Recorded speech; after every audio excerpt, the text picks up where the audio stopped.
He was the mastermind behind the biggest retail fraud in U.S. history. He was very, very sharp. He was very, very shrewd. And used techniques investigators had never seen before. He had more fires and floods than the Bible.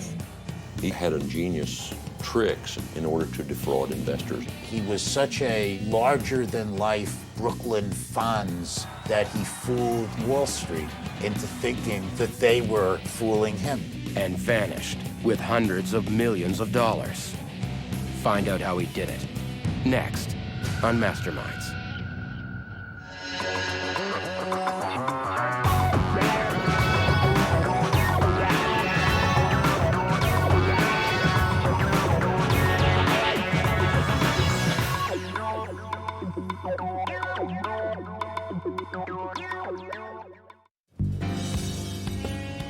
Wall Street, the epicenter of high finance. The place where private businesses raise millions to expand their operations. In 1984, investment firms fought to take a chain of electronics stores called Crazy Eddie public. It was one of the hottest IPOs in Wall Street history, and the stock went up like a rocket. The stock went public at $8 a share. Split adjusted, it went to an equivalent of $80 a share. Investors scrambled for a piece of the company that had revolutionized the electronics business. Crazy Eddie was the father of the retail electronics chains. They didn't exist prior to Crazy Eddie stores. Instead of selling home electronics in stuffy department stores, Crazy Eddie used the capital it raised to offer discounted merchandise in a party atmosphere. Hold on to your beanies! Crazy Eddie's coming to Princeton! And created the most relentless ad campaign New York had ever seen. It's Crazy Eddie's greatest TV and video sale ever! Between this visionary promotion and the great deals in the stores, Crazy Eddie became a household name. Get anything and everything in TV and video. Get it now during Crazy Eddie's greatest TV and video sale ever! They were the electronics store. That was where you went to get your great deal. Crazy Eddie had better name recognition than Coca-Cola. The chain crushed the competition. Its market dominance became unstoppable. Come again to Crazy Eddie's! Crazy Eddie's! Thank you, sir! Go get the best price you can find, and then come to Crazy Eddie's and we'll beat it. Crazy Eddie expanded at a phenomenal rate. What began as a single outlet in Brooklyn had by 1987 grown into a vast empire of 39 superstores that employed more than 2,000 people. At the zenith, the company was the largest electronics retailer in the tri-state area. The insatiable appetite for Crazy Eddie's deals drove the stock price ever higher. Its eventual market capitalization at its peak was over $600 million. But what nobody knew was Insane! the Crazy Eddie empire was a massive fraud. Crazy Eddie brought this company public to defraud the public. There's no doubt in my mind at all. The company's founder, Eddie Antar, had done a lot more than just cook the books. He employed an amazing array of techniques never seen before and lined his pockets with over $200 million in cash. The question is, how did he do it?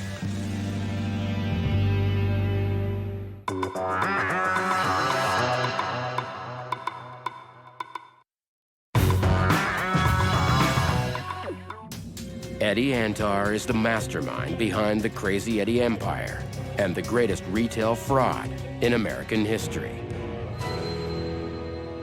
Antar was born into a tight-knit family of merchants from low-rent Brooklyn.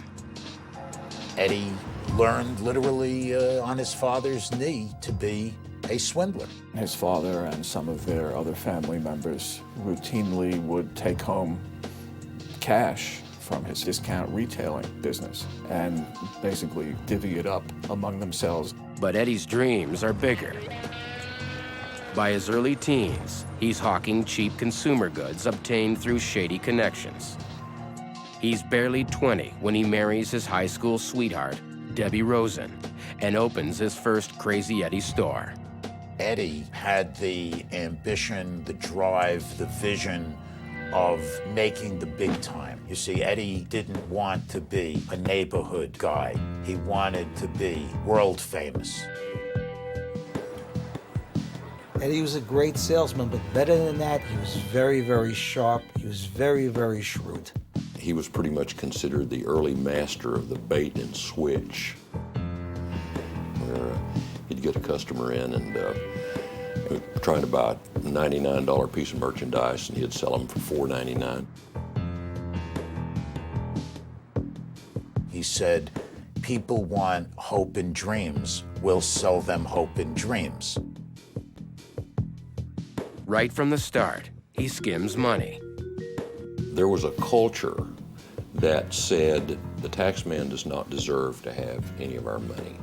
Eddie would skim off all of the cash sales of the business so they wouldn't have to report those as taxable income. Eddie then hires trusted family members and pays them off the books to further avoid taxes and scrutiny. Crazy Eddie thrives. But manufacturers start withholding stock because Eddie sells below their list price. Faced with empty shelves, he fights back. Eddie said, I don't care if I have to get the goods out of Canada or Europe or Africa. He survives by sidestepping manufacturers and obtaining merchandise through family connections to the underground market.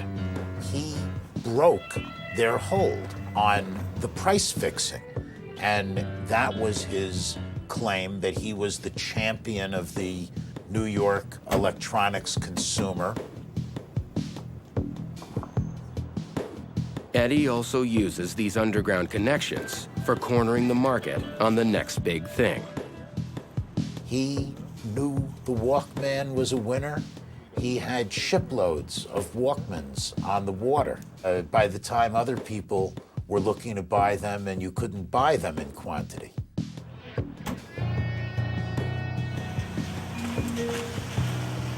Eddie now opens 2 new stores and hires close relatives as managers, allowing skimming to continue and reaping hundreds of thousands of dollars. But to Eddie, this is small change. He sets about to increase his take by millions. If you're a retailer, the biggest single asset you usually have is inventory. And so if you can falsely claim inventory that you don't have, that boosts your assets. Eddie bought used and damaged merchandise and sold it as new.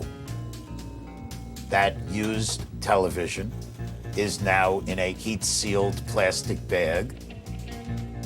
It looks fine. Eddie also commits extensive insurance fraud. Eddie had more fires and floods than the Bible.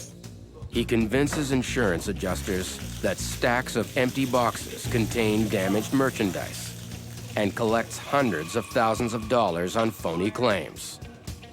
But with his business expanding, Antar knows he risks becoming the target of surprise visits from financial auditors.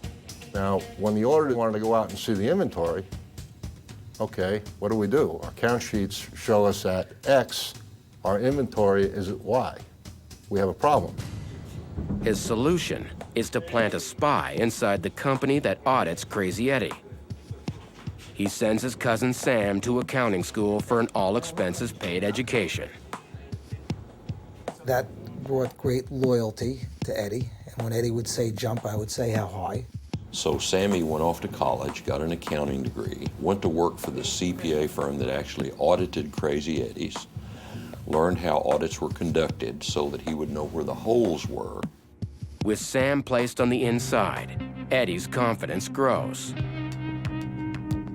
By 1978, Eddie and his family are skimming $1 for every 5 they bring in, reaping millions. The skimming was handled now as just as a division within the company. It became institutionalized within the company. But Eddie is running out of places to hide his cash. There's millions in safe deposit boxes, in the bedrooms, in the houses. There's millions in the ceilings. He solves that problem by taking monthly trips to Tel Aviv and depositing his money in numerous secret bank accounts. I've seen deposit slips of $1 million at a time. I've seen bank balances totaling over $6 million. As his illegal profits skyrocket, Eddie employs his wife and family as couriers. They transport over $11 million to his Tel Aviv accounts. While they do the dirty work, Eddie dreams of greater glory. He's looking to be a star, and he's not a star yet. Donald Trump is bigger than him. So how do you make it? You go public. He saw taking the company public as his brass ring. You can do much better with phony income in a public company than you can in a private company because other people are buying your stock. But before Antar can approach Wall Street, his company must first undergo a thorough financial audit. He calls on his spy, Sam, who arranges for an inexperienced auditor to be assigned the job.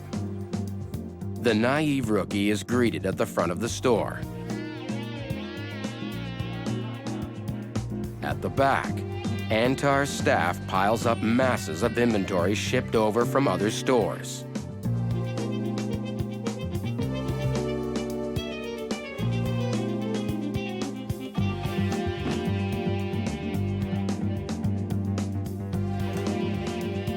Antar shows the auditor an example of the merchandise he has come to tally. Then a helpful employee is sent up to count the stacks. She would call down 70 large screen TVs. And if you looked at that row as the auditor from the ground, you could count 70 boxes. You could see how many there were across and how many there were down. But the entire stack is little more than a facade. The auditor dutifully records the inflated numbers he is given. Antar goes further when he distracts the auditor and alters his inventory tallies right on the count sheets. He would take every one and make it a 4 or a 7, and then give them back their altered papers. And so where they had written down 10, it was now either 40 or 70. Even better, the files give Eddie crucial information about the next stores the auditor plans to visit and the sample counts he intends to take. So that night, they had these poor guys loading up the truck again and driving to store B. And they just kept a step ahead of the auditors in doing that. The auditor paints a portrait of a thriving company. Eddie Antar is now ready to strike. Armed with 13 apparently successful stores, he sits down to seal the deal with Wall Street. Here were the investment professionals, the Wall Street sharks, thinking they were cleaning up these dumb Brooklyn street guys. And the supposedly dumb Brooklyn street guys are playing them. He was such a larger-than-life Brooklyn Fonz that he fooled the crooks on Wall Street into thinking that they were fooling him. With the money he rakes in going public, Antar opens 26 new stores in under 3 years and quietly cashes out $40 million worth of his own shares. At the annual Crazy Eddie shareholder meeting, he is greeted like a rock star. Eddie came and did the Rocky, hands over his head, and the crowd started chanting, "Eddie, Eddie, Eddie." And at that moment, Eddie Antar was as happy as he ever was in his entire life. But what Eddie doesn't realize is the magnitude of his success threatens to bring his vast empire crashing down. Hold on to your beanies. Crazy Eddie's coming to Princeton, New Jersey with his greatest grand opening frat party ever. Crazy Eddie's coming to 2138 in the Cherry Hill Shopping Center. Crazy Eddie's coming to 150 Broadway, corner of Liberty Street, Manhattan. Be there. Crazy Eddie Antar, the darling of Wall Street, is using the 39 stores in his 3-state empire to line his pockets with millions. Crazy Eddie's, thank you. Insane. But now, he's got a problem. You have to feed the beast more each year. It's one thing to tell the auditors on the ground there's 70 TVs, but he can't tell them there's 7,000. They weren't making money, they were losing it. And so this has a cumulative effect. If you lose money in one year, then you essentially have to double down every year, and the fraud has to get bigger and bigger and bigger and bigger. The stress starts wreaking havoc in his family life. Antar fights with his wife, Debbie, and takes up with a mistress, also called Debbie. It was like trading in your car. Besides the same name, they looked very similar, except that Debbie 2 was the younger, sleeker version. On New Year's Eve, 1984, Antar's wife catches him cheating with Debbie 2 when she is led right up to his car by Antar's sister. The incident causes a rift in the Antar clan. And that eventually led to the downfall of the family. You have to make the mafia comparison. They are united in their joint effort to make as much money as they can. And if they turn on one another, the game's over. With his family life in tatters, Eddie's business problems now worsen. The gap between what they were taking in and what they were called on to report by virtue of the fraud they had committed was becoming just unbridgeable. The discovery of this kind of fraud was inevitable, and Sam E. knew it and feared it. Eddie acts quickly, cashing out another $30 million of stock before the price crashes. And people said, that doesn't sound very encouraging.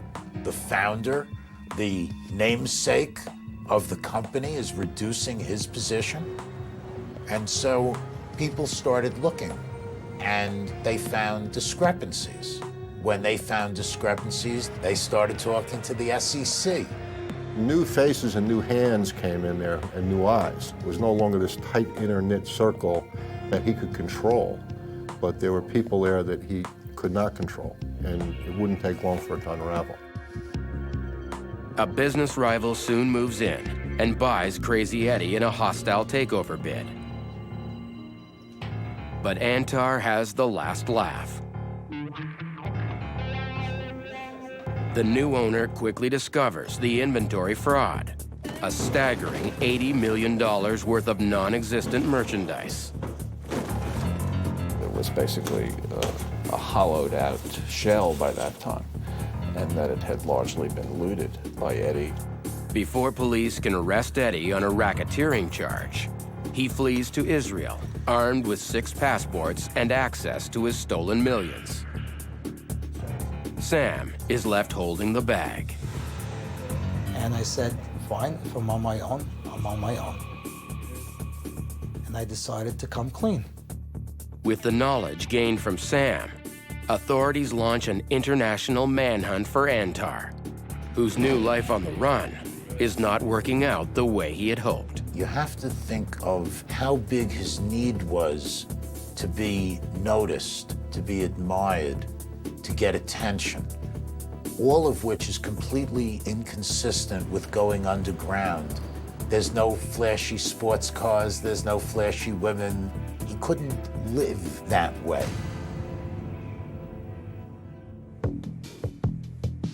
Authorities get their break 2 years later, when Eddie, needing money, comes to Geneva and attempts to withdraw funds from one of his secret accounts. To his surprise, he learns that the account has been frozen. I think there was about $40 million in that account. And Eddie evidently was not happy that it was frozen. Eddie's attempts to recover the money fail. He leaves empty-handed. But the Swiss contact American law enforcement, who trace his steps back to Israel. He was caught when he left the apartment and he started driving, and they had a female police officer who was wearing a micro mini dress and no underwear and bent over the hood of the car, exposing herself, knowing Eddie couldn't resist. He stopped, he got out, he patted her on the ass, said, "That's a great ass," and she said, "You're under arrest," and handcuffed him. Jailed in Israel, Eddie Antar loses his fight to avoid extradition and is sent back to America to face justice. Eventually, Antar admits to 17 counts of fraud. He owes $150 million in fines and restitution, and close to $1 billion in civil lawsuits. He goes to prison for 8 years. We hurt investors. We hurt creditors. We hurt consumers that might have lost their refunds. We hurt the people that work for us that lost their jobs. There are countless other people who got hurt directly or indirectly from the frauds that we committed. You have to think of it as the Sephardic Jewish Goodfellas. They were a pack of thieves. The whole family was a pack of thieves. And there's no honor among thieves. Eddie could have been an extremely successful businessman who could have gone on to even bigger things. Eddie was like a force of nature, but like a tornado, when it was over, there was nothing but wreckage left.